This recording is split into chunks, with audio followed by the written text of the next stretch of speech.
Discover the tips and strategies that will help you achieve your retirement goals. I'm your host, James Knoll, and this is the podcast dedicated to helping you retire well. It all starts right here on Ready for Retirement.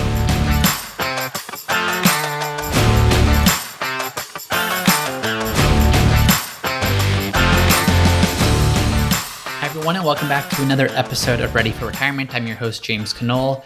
Before we jump into today, one more reminder, I've been talking about it the last few episodes, but our YouTube channel is live, and not just live, it's been live for a while, but actually has some videos being posted to it, at least one per week, as well as another audio version of this podcast here that is posted directly to YouTube. So if you are enjoying this resource, and if you would like more resources, then check out our YouTube page. It is under Root Financial Partners, ROOT, Root Financial Partners. It's the name of the financial planning company I run, and that is where you can find more content on YouTube. So that's that. Now back to the podcast. Today what we're going to be doing is we're going to be going through a listener question. And I actually got this question on another podcast I was on, another podcast that I have, and I thought it was a great question to also answer here. So I'm going to pull that question in. So here's the question. The question says, I manage my mom's finances. She's 70 years old, and while she has not yet drawn down her IRAs, which are worth $2.8 million, I keep about 2.5 years worth of cash for her in those accounts and otherwise aim for 60% stocks in those portfolios. Do you have recommendations about when to rebalance? Given that I won't be rebalancing every day, do you have a range you'd recommend for rebalancing for someone aiming to have 60% of their portfolio in stocks? Good question. So we know that rebalancing is important. The question is, how often do we rebalance? Is there some time frame in which we should be setting reminders or doing something to rebalance our accounts? Well, historically, this is kind of exactly the way it was done. People would set their portfolio allocation, and then once per year or once every 6 months or whatever time frame they chose, they would go in and rebalance.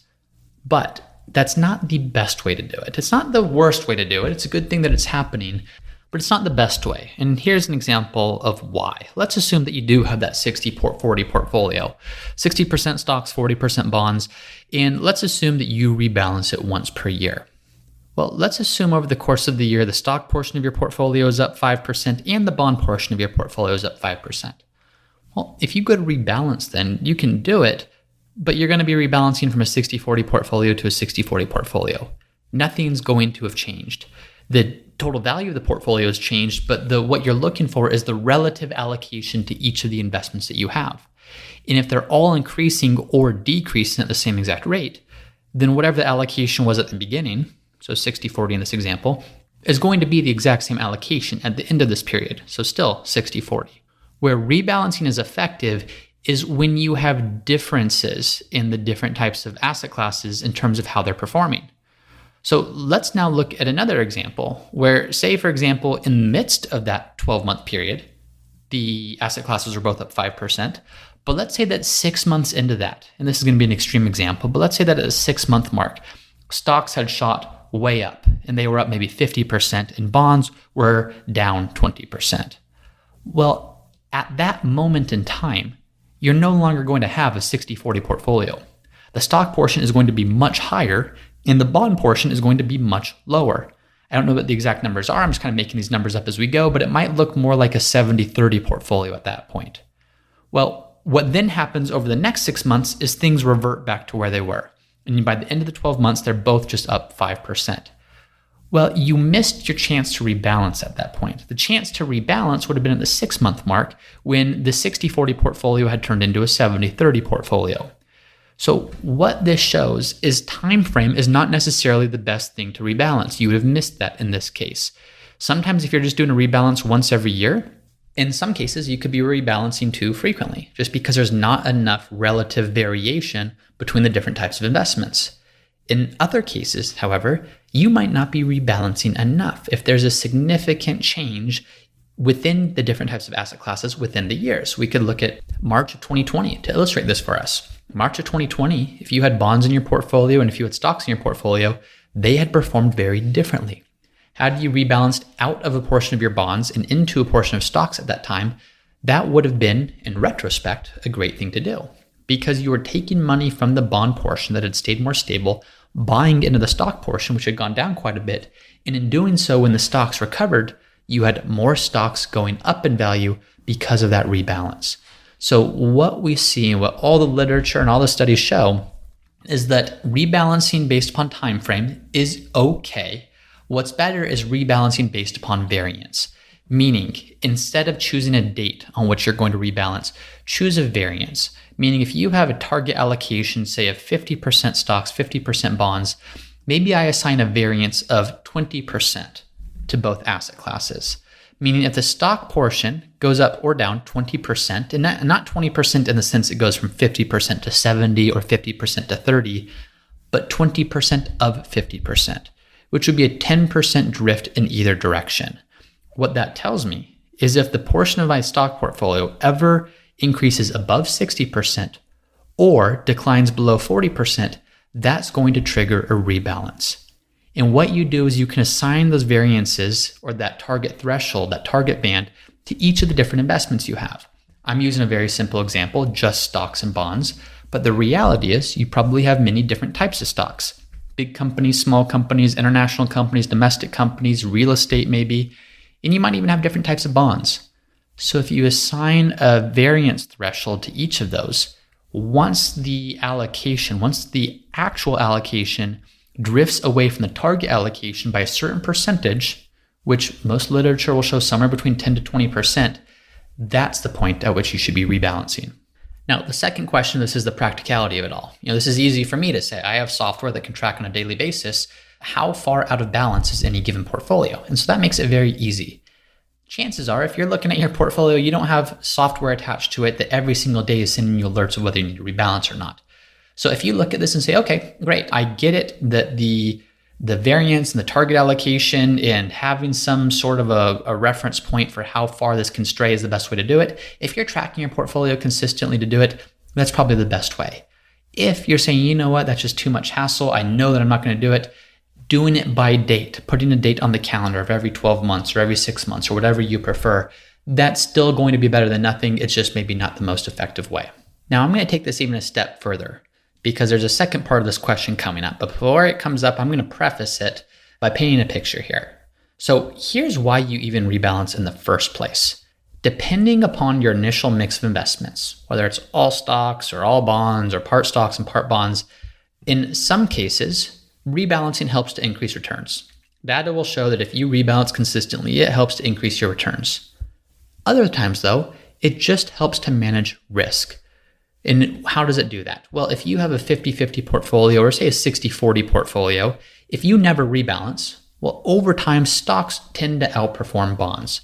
So what's going to happen is that 60-40 portfolio is going to start drifting. It's not going to happen overnight, but at some point it's going to be a 65-35 portfolio, then a 70-30 portfolio, then an 80-20 portfolio. And the longer you let it keep running, the further and further it's going to skew towards the stock or the equity portion, and the farther away it's going to skew from the bond portion. So to rebalance a 60-40 portfolio probably is not going to increase returns, and returns would actually be better over time if you didn't rebalance, because you're going to have more and more stock, which tends to do better and better over time, but it is going to help you manage risk. So with that being said, let's jump into the second portion of this question so I can tie it back to this. The second portion of this listener's question, she says, my mom is very comfortable with her retirement between her Social Security, her pension, and the survivor's pension she receives from my late father and other assets. Total assets are about $3.7 million, with most of that being the $2.8 million in traditional IRA. Every year, my mom generously funds Roth IRAs for my sister and me, and she contributes some money to 529 accounts for her grandchildren. She's interested in leaving a legacy for her family and curious of other estate planning options. Our family friend suggested that she fund annuities for her grandchildren. While the 529 accounts are not overfunded at this point, I'm mindful that I don't want too much tied into those since they have to be used for educational expenses. Curious about your thoughts on the annuity option or any other estate planning options for my mom. Well, I have a lot of thoughts on this, and actually there's some really significant planning opportunities that exist here. The first one, though, is this. I'm going to go back to the first sentence here. You say, my mom is very comfortable with her retirement between her Social Security, her pension, and the survivor's pension she receives from my late father and other assets. Well, now let's go back to what I just mentioned. Of rebalancing doesn't actually improve performance, it mitigates risk. So let's go back to this listener's mom's question or situation. She has $2.8 million in an IRA. If 40% is in bonds, that's about $1.1 million that she has in bonds. Bonds are good in the sense that that money is readily available, even if the stock market is falling. It provides some stable liquidity. But I'm going to go back to how much does she need? She mentioned that between her Social Security pension and survivor's pension, she has pretty much all of her needs met. Now, that's not to say don't invest in bonds, but I'm mentioning this. And by the way, this is not a recommendation. This is just something I want to unpack and something we want to explore. She mentioned that one of her mom's main interests at this point is leaving a legacy for her family. So, could it possibly make sense to intentionally not rebalance, to intentionally not decrease the amount of bonds in the portfolio? That could stay stable at $1.1 million and actually keep growing if she's not touching it. But instead of continuing to rebalance, as stocks go up, rebalance back into bonds, let that start to drift. Because as that starts to drift, it will actually enhance the return potential, and it's doing so in a way where your mom doesn't necessarily need these funds. And I'm putting needs kind of in air quotes here because I'm just looking at this from a purely pragmatic standpoint of Social Security pension and survivor's pension covering all of her needs.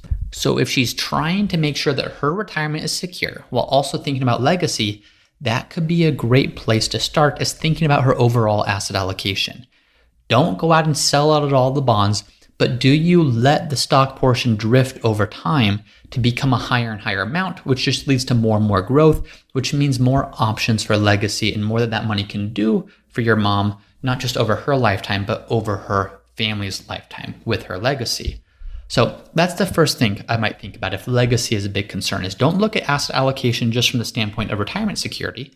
That's certainly a great place to start, but it looks like that box is checked in many ways. And once that box is checked, then you can start thinking about legacy options and letting this portfolio be more of a reflection of that while not neglecting the retirement income that it also needs to generate. Now, here's the second thing that your mom can look to do here. What I would look at is, what is your mom's tax bracket? What will it be now? And what will it be when she starts taking required minimum distributions? Because if your mom is in a low tax bracket today, and by the way, I have no idea how much income is coming in from Social Security and pensions, but if she happens to be in a relatively low tax bracket, could it make sense to start doing conversions? One, this could potentially help your mom and could potentially help to expand the after-tax benefit of the money that she has in her IRA. But number two, it's not just comparing her tax bracket today with her tax bracket when required distributions start, but it's also about comparing her tax bracket today to the tax bracket of her beneficiaries. So you as her daughter and other beneficiaries. Why this matters is, again, assuming that she already has her retirement security in place, which is absolutely the first goal here. If the secondary goal is to expand upon the legacy that this can provide, if she is able to do conversions today and start shifting funds into Roth IRAs today, what that's going to do is save beneficiaries from having to pay any taxes on that in the future. So it's not just comparing mom's tax bracket today with mom's tax bracket in the future. It's about mom comparing her tax bracket today with her beneficiary's tax bracket in the future, which granted is probably a much more challenging task. What you're having to do then is you're having to figure out where her tax bracket's going to be in the next 30 plus years, assuming mom lives a long, healthy life, and we just don't know. But if you want to almost think of this as tax insurance, how can I willingly pay some money in taxes today to not have to worry about taxes and what they're going to be in the future? That could potentially be a great way to do it so that it's Roth accounts she's passing on in the future, not traditional accounts. Now, another thing with that, since the Secure Act passed, you no longer have the ability to take what's called a stretch IRA. It used to be that if you inherited an IRA, you could stretch your required minimum distributions out over the course of your lifetime. So when you have your own personal traditional IRA, you have to start taking funds out of that at age 72, and the amount you take out each year is based upon your life expectancy based upon IRS tables. So that starts at 72 and goes all the way until the time that you pass. Well, if you inherit an IRA, even if you're not 72, even if you're only 22, the day that you inherit that IRA, you immediately have to start taking required minimum distributions by the end of the following year. Well, the Secure Act changed that. What happened is instead of you being able to start required distributions from an inherited IRA starting the year after the original account holder had passed away, you now have 10 years to fully distribute the account. So instead of being able to take a small amount out over the course of your lifetime, you have 10 years where you must fully drain the account. Now, I ran some calculation here. Let's assume, and of course we hope this is not the case, but assume that your mother were to pass away today. That's $2.8 million that she has in her IRA. If that money keeps growing, and I'm just using a growth rate of 6% per year, then if you were her sole beneficiary, and I don't know who her beneficiaries are, but if you were the sole beneficiary, you would have to take out $380,000 per year to fully withdraw it over 10 years. Now, you don't have to take it out like that. You could take it all out right away. You could take it all out in year 10. But if you wanted to evenly spread it out, you would have to take out $380,000 per year to fully withdraw it. Now, assume that your mom's beneficiaries, assume it's you, assume that you're in a high tax bracket. Well, if you're in a high tax bracket and you live in a state like I do, which is California, that $380,000, keep in mind that stacks on top of other income, not just in California, but in all states. That's $380,000 on top of your wages and any other income you have. It could potentially be down to about $200,000 that are left each year after taxes each year for 10 years. So it's a pretty significant hit that you might take if you're in a high tax bracket and you inherit an IRA. You no longer have the stretch IRA provisions that would allow you to take that over the course of your lifetime. So what do? Well, sometimes nothing. Sometimes that's just the way it is. It's a good problem to have. You are inheriting a significant asset. You're going to pay taxes. Sometimes though, if the decedent is charitably inclined, and if they want to be able to pass their money to their children and have that money spread out over a period of time, you could consider establishing something called a charitable remainder trust. In a charitable remainder trust, and by the way, there are a ton of details and requirements to do this right, and in many situations it just does not work, but it's something to be aware of. When you have significant amount in pre-tax accounts that you want to pass to future generations, and you don't want all that money to have to come out in 10 years and have a good portion of it paid in taxes, you could name a charitable remainder trust the beneficiary of your IRA. What then happens is your children, the beneficiaries, would be the beneficiary of the charitable remainder trust.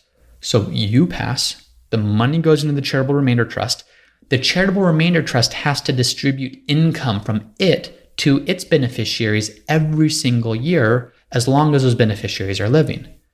So what happens is you're not gifting the money outright to children, you're gifting it to the charitable remainder trust, which the children are then beneficiaries of, and they could potentially take income from that 20, 30 plus years and keep doing so until they are no longer living. And then at the end of it, any remaining assets get distributed directly to the charity. So in many ways, it can be a win-win. It's not forcing a fully taxable account to be distributed over a short time frame. It is stretching out those distributions. It's giving funds to a charity. And in many cases, the original beneficiaries are actually receiving more money in an after-tax basis this way because they're able to stretch this out over a period of several years and not to pay as high of taxes on that, as opposed to receiving the full amount but having to distribute over 10 years. So again, I want to reiterate, there are a lot of requirements for this. In many cases, it does not make sense, but it certainly makes sense to explore if you have a significant amount in pre-tax accounts and if the beneficiaries of that IRA are in high tax brackets themselves. So far with this is you're looking at mom's account. And of course, I'm sure you're doing this with mom and she's looking at her account. And if legacy is one of her primary goals, the two biggest things that stick out to me are how does she think about her asset allocation in light of that? And should the asset allocation both reflect her priorities as well as her beneficiaries' future goals? And then number two, tax planning. Can you start to do Roth conversions? Can she start to shift money into Roth accounts, looking at her tax bracket compared to an estimate of where beneficiaries might be in the future so that more money is being taxed or being passed along tax-free as opposed to in a taxable way, and even looking at modifying beneficiaries if doing so could potentially allow for more after-tax income to be sent to beneficiaries over time. Going back to the question, a couple things here. It says that a family friend suggested that she fund annuities for her grandchildren. Now, I don't know what these annuities look like, but I'm going to go out on a limb and say that's probably very much not what I would recommend here. Anytime you have an annuity, what you are doing is you are making a trade-off. You are shifting risk to an insurance company. And that insurance company is saying, we'll take your money. We will guarantee you some level of income or some guaranteed growth here. But in exchange for that, there's an opportunity cost that you're giving up. Now, for some people in retirement, and by the way, that what I mean by that opportunity cost is they're taking something off the top. They just have to. That's how they stay in business, is they're able to take a portion of what that money could be invested at, give you the remaining portion as a guarantee. And in many cases, they're able to do that because an annuity company has an infinite time horizon. Meaning they don't have a constrained time horizon like many retirees do. Where if you're a retiree and you want to protect against sequence of return risk, or if you want a guaranteed income, or if you're just afraid of the stock market, or whatever it might be, you have a finite time horizon. Well, an annuity company says, give us your money. We don't have that finite time horizon. We can allow our money to be invested and be fully taking advantage of what markets can do. In exchange for that, we'll give you a guarantee that's less than what you could get over time, but you might not have the time needed to realize some of these gains. Now, that's a very simplistic way of explaining it. Obviously, there's a lot more details to it, but with that in mind, the people who could potentially benefit from an annuity are people in retirement. If you are looking to fund something for grandchildren, I'm guessing that grandchildren are significantly younger than retirement age. What is the biggest thing they have going for them at this time in terms of what they can build financially? It's time. When you look at compound interest over time, it is incredible what that can do. So if this is me, I am not doing anything that could potentially get in the way of that compounding. What could get in the way of the compounding? Well, using an annuity, which is not going to be able to generate as much growth over time as the stock market is. So I would stay away from that. I would say, how can I fund things that have the most growth potential over time? And an annuity probably isn't the best way to do that. Almost certainly not going to be the best way to do that. So I hope that was helpful. Thank you for this question. Again, I'm borrowing this question from another podcast that I have. So I just thought it would be helpful to explore this, not just from the retirement planning standpoint, but from a legacy standpoint and an overall wealth preservation and really wealth transfer standpoint. What's the best thing to do for myself, for children, for grandchildren, and exploring financial planning from that angle as well. So thank you, as always, for listening. If you haven't done so already, check us out on YouTube. You can go to YouTube and look up Root Financial Partners, where you can find videos about all things retirement planning and investing. Make sure that if you haven't done so already, you're subscribed to this podcast. If you haven't done so, please leave a review. It helps more people find the show. It leads more people to listen to the show so we can help more and more people over time. And as always, thank you for listening. Always enjoy doing this with you. I'll see you next time. Thank you for listening to another episode of the Ready for Retirement podcast. If you're enjoying the show, please subscribe and let me know by leaving a 5-star review. And as always, for a list of the notes and the resources mentioned in today's episode, you can find those at the Ready for Retirement website, which is readyforretirement.co. That's readyforretirement.co. And if you have a question that you would like for me to answer in a future episode, then you can also go to the Ready for Retirement website, readyforretirement.co. There's a page called Submit Your Question where you can submit a question for me to answer in a future episode. Thanks as always for listening, and I'll see you next time.